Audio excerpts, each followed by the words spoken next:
What's going on with the police departments? Murdering and killing unarmed blacks, and these are just the ones that we saw on video. Just imagine the ones that we have not seen, or where they were not able to record or didn't have the phone in their hand. And imagine if it's going on now, how long? Imagine the 60s and the 70s and things that happen behind the scenes that nobody even know about.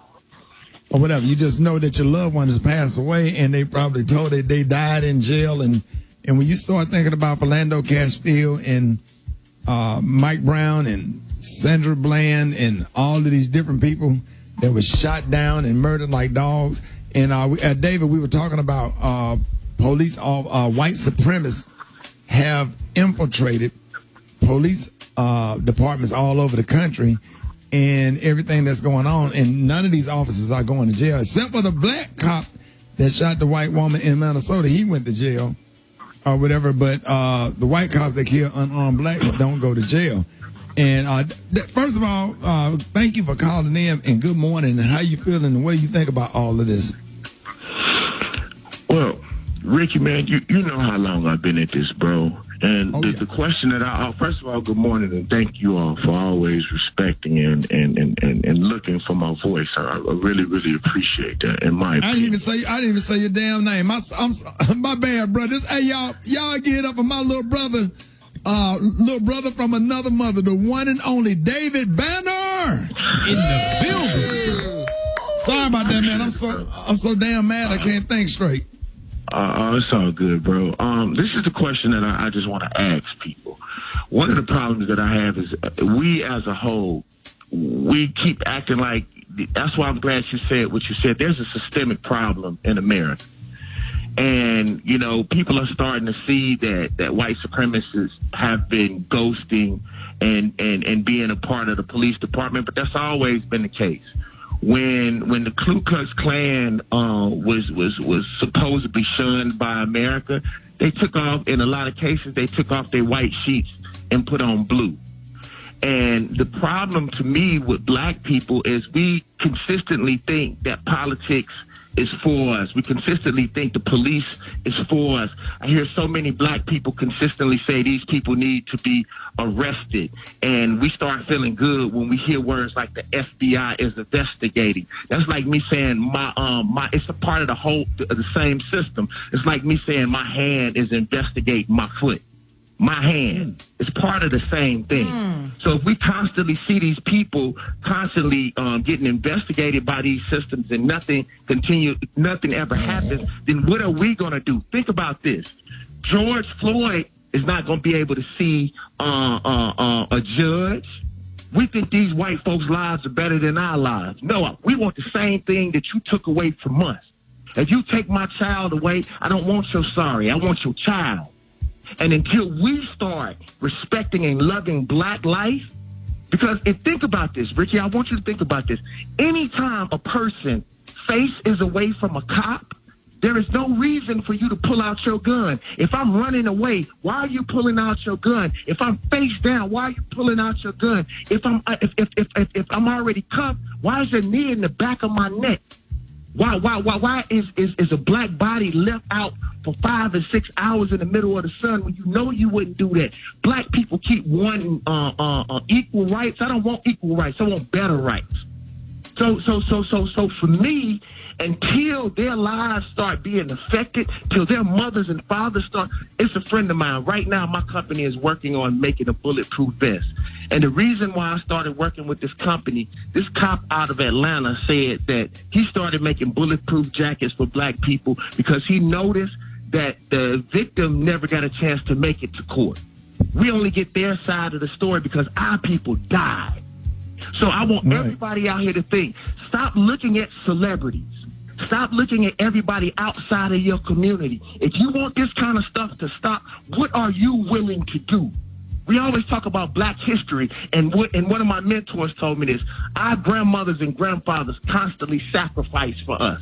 Think about what they did in Birmingham, what they did in Mississippi, what our parents would sacrifice in order for us to have the things that we have now.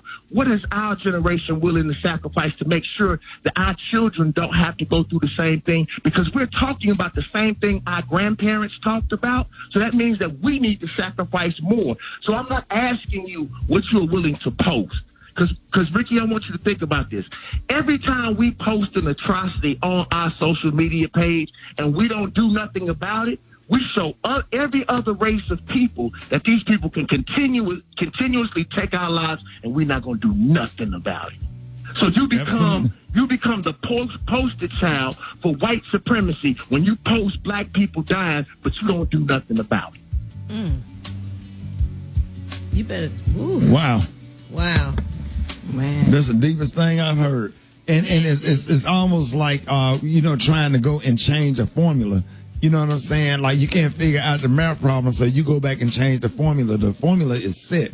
You know what I'm saying? It's not. It has never been, and it's not set for us, because if that was the other way around, if those police officers was black and there was a white man or a white woman laying on the ground, they would be in jail right now without bond. Rickey, let me ask you a question. Don't white supremacists hate everybody that's not white? Let me say that again. White supremacists hate everybody that's not white, right? Right. They don't do that to Jewish people. They don't do that to outwardly gay white men. You want to know why? Because if you do something to them, they gonna do something. They're not gonna expect the police to do something. The police are a fraternal order. Let's be clear about what they are. They're gonna protect their brothers as much as they possibly can. So why would you even want this? As a matter of fact, wouldn't it be safer for him to be in police custody right now? We don't think about the stuff that we asked for.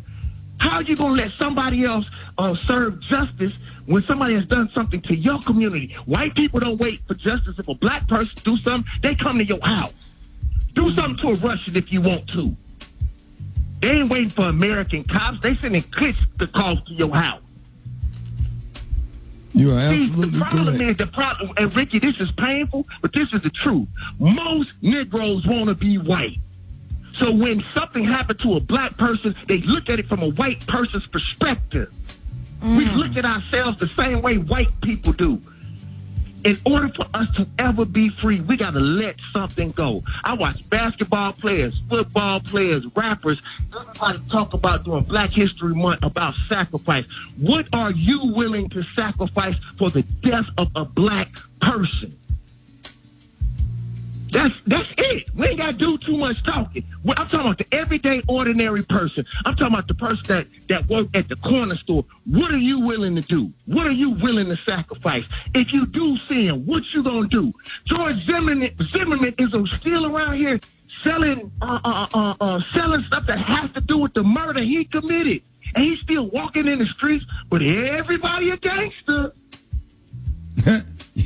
I've been saying so that. Nobody cares. If somebody don't bring back your dope, you go into their house and you gonna do something. Think about this, Rickey, and people gonna get mad when I say this. If a black person kill a black person, if a black person kills a black person, your grandmother will tell you, y'all need to go see that Negro. When a white person does something to an innocent black person, we want to pray. Oh, yeah. God gave you everything that you needed on this earth to handle what you need to handle, what you're praying for. God has showed you over and over again that they will not do nothing for you. So you are the fool if you don't do nothing back. Period. Realest thing I heard.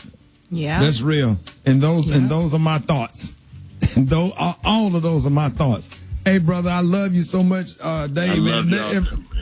Hey, let everybody know how you can be reached. DavidBanner.com. There it is, man. All right, hey, David Banner, thank you, man. I appreciate you, bro. You. All right, man. Thank you, Peace, David. love y'all. Yes, sir. Gary got the tea and the clue today coming up next. Rickey Smiley Morning Show.